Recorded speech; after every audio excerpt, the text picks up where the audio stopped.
미국 텍사스주의 한 종합병원. 여기에 한 택배원이 한인 주거지역을 넘어가기 전 중국인 주거지역에서 피치 못한 사고를 당해 입원해 있는데요. 그는 어머니를 통해 병원에 입원해 있는 상태라 배송이 늦어진다고 다른 택배기사를 통해 최대한 빠른 시일 안에 전달할 수 있도록 하겠다고 양해의 문자를 보냅니다. 하지만 그럼에도 불구하고 그에게는 전화 폭탄이 날아오는데요. 그는 예전에 자신에게 항의했던 고객 한 명을 떠올리며 한숨을 쉽니다. 과연 한국인들은 무슨 목적으로 택배원에게 전화를 건 것일까요? 어떤 일이 있었는지 지금부터 자세히 알아보겠습니다.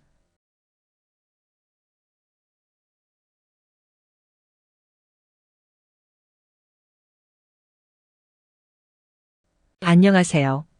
저는 미국 텍사스주 캐럴턴에 사는 레오 웩슬러라고 합니다. 저의 직업은 택배원인데요. 대학에서 영문학을 전공하고 소설가의 꿈을 꿨지만 현실적으로 생계의 문제, 대출받은 학비도 갚아야 하는 문제 때문에 이 일을 시작하게 되었습니다. 처음에는 단순히 돈을 벌기 위해 시작한 일이지만 노동의 가치와 보람도 느끼게 되었는데요. 제 사고방식이 바뀌는데 크게 일조한 이들이 바로 한국인이었습니다.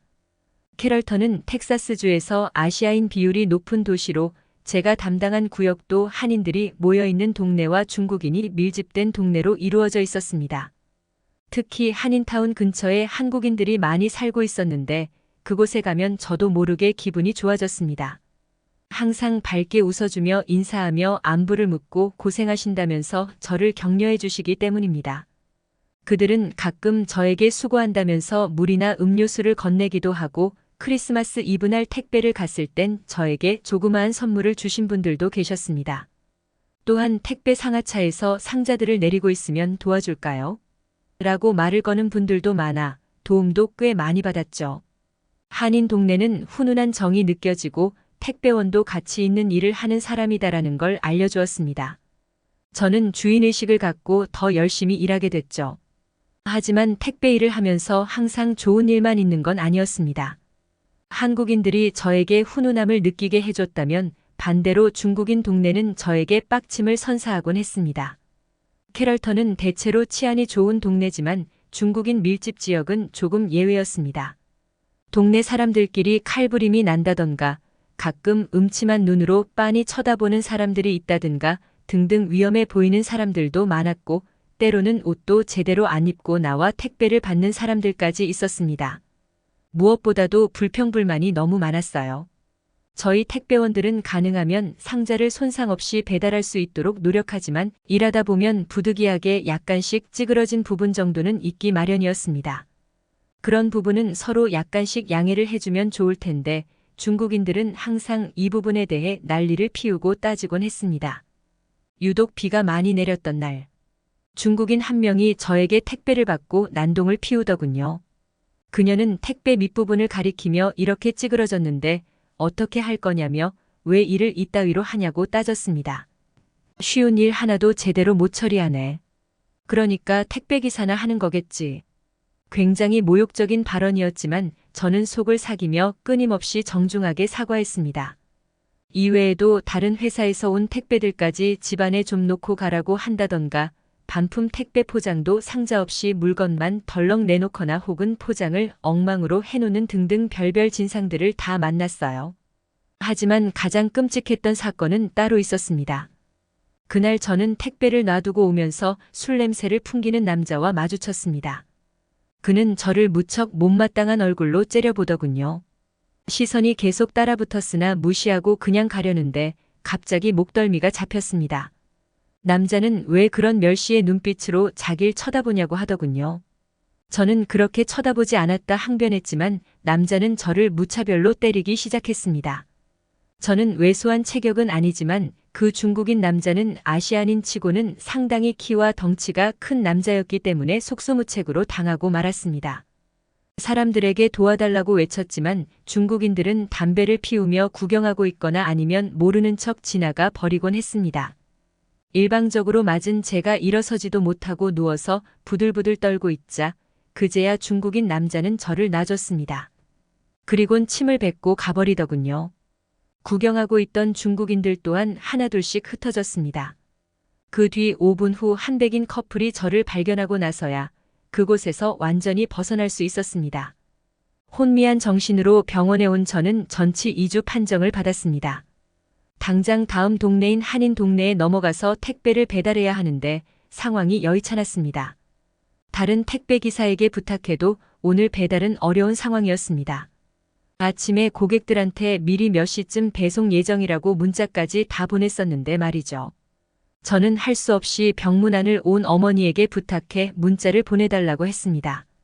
어머니는 제 폰으로 한인 동네에 사는 고객들에게 하나하나 문자를 보냈습니다.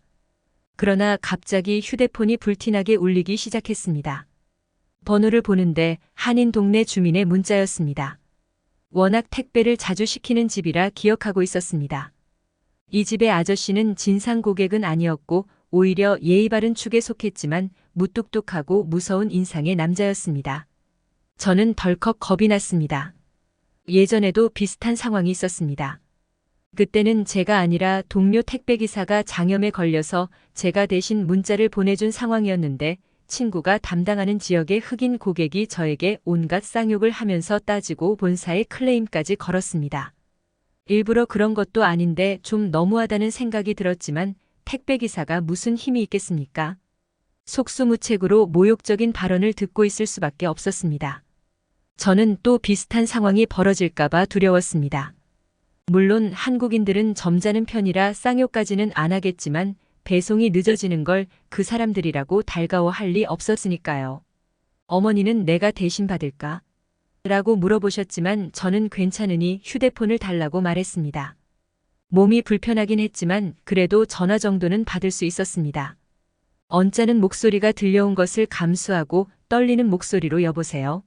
라고 말하니 택배 기사님 맞으시냐고 묻더군요. 그렇다고 대답하니 그가 자신의 이름을 말하며 자주 택배를 시키는 편인데 기억할지 모르겠다고 하더군요. 그리고 정말 의외의 말을 했습니다. 다치셨다는 소식 듣고 걱정되어서 전화했습니다. 많이 다치신 건가요? 그는 부드러운 목소리로 저를 걱정하고 있었습니다. 이런 전화를 전혀 예상하지 못했던 저는 당황해 말을 더듬으며 한 2주일 정도는 안정을 취해야 한다고 말했습니다. 그러자 그는 깜짝 놀란 목소리로 어쩌다 그렇게 다치셨냐고 묻더군요.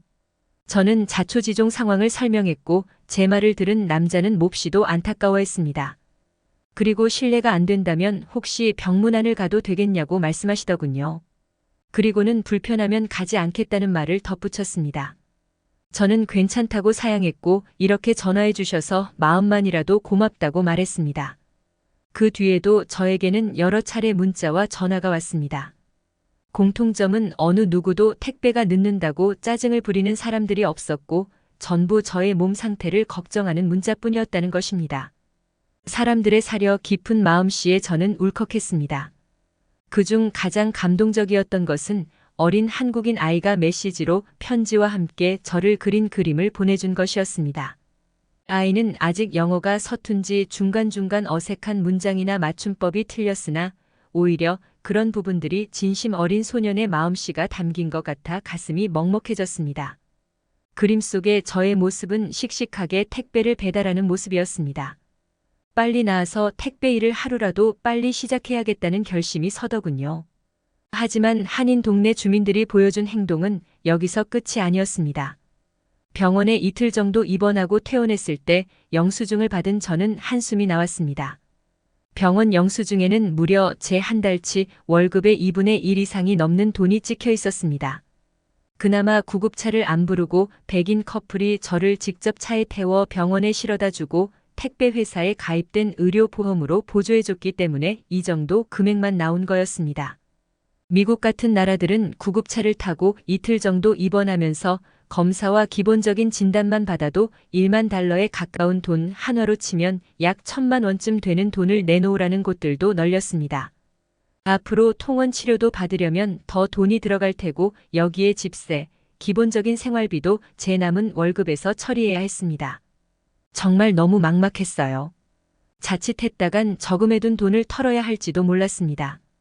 그나마 어머니께서 당분간 제 집을 왔다 갔다 하면서 음식을 챙겨주겠다고 해서 식비는 그나마 굳겠구나 싶었습니다. 그런데 퇴원하고 하루 정도 지나고 나서 전화 한 통이 걸려왔습니다. 목소리가 익숙하다 했더니 한씨 아주머니였습니다. 그녀는 택배를 갈 때마다 저에게 항상 자그마한 쿠키나 과일을 챙겨주는 아주머니로 인상 좋고 마음씨도 넉넉한 따뜻한 분이었습니다. 제가 입원한 날에도 전화를 준 사람 중 한 명이었죠. 그리고 그녀의 용건을 들은 순간 저는 깜짝 놀랐습니다. 한인 동네 주민들끼리 돈을 모아 제 치료비를 모았다는 것입니다. 큰 돈은 아니지만 $1,500 정도 모았으니 이 돈이 보탬이 되었으면 좋겠다며 계좌번호를 알려달라고 하시더군요. 이렇게까지 해줄 거라곤 생각 못했던 저는 가슴이 먹먹해졌습니다. 제가 뭐라고 사람들이 이렇게 도와주는 것일까요? 아주머니는 한인 동네 사람들이 저를 좋게 보고 있다며 인사성도 밝고 노인분들도 자주 도와주는 걸 알고 있다고 했습니다. 저번에도 택배 일 끝나고도 옆집 노인분 짐을 들어다 드린 걸 알고 있다면서 이렇게 착하게 사니 복 받은 거라고 하셨어요. 저는 눈물을 흘리면서 울먹이는 목소리로 고맙습니다. 고맙습니다를 연발했습니다. 치료받고 택배 일을 다시 시작했을 무렵 저는 택배 이외에도 조그마한 선물을 돌렸습니다. 저와 어머니가 함께 구운 브라우니와 미트파이였습니다. 한인 동네 사람들은 다행히도 조촐한 선물을 무척 반기며 좋아해 주었습니다. 따뜻한 한국 동네 사람들의 힘에 입어 저는 오늘도 열심히 택배 일을 하고 있습니다. 요즘 폭염과 열대야 때문에 택배 기사분들 고생이 많으신데요. 모두 힘내시길 바랍니다. 큰 사고를 입어 입원했지만 한인 동네 사람들 덕분에 다시 힘을 얻은 청년의 이야기 어떻게 보셨나요? 저희 클릭뉴스는 언제나 감동적인 사연을 기다리고 있으니 제보 부탁드립니다.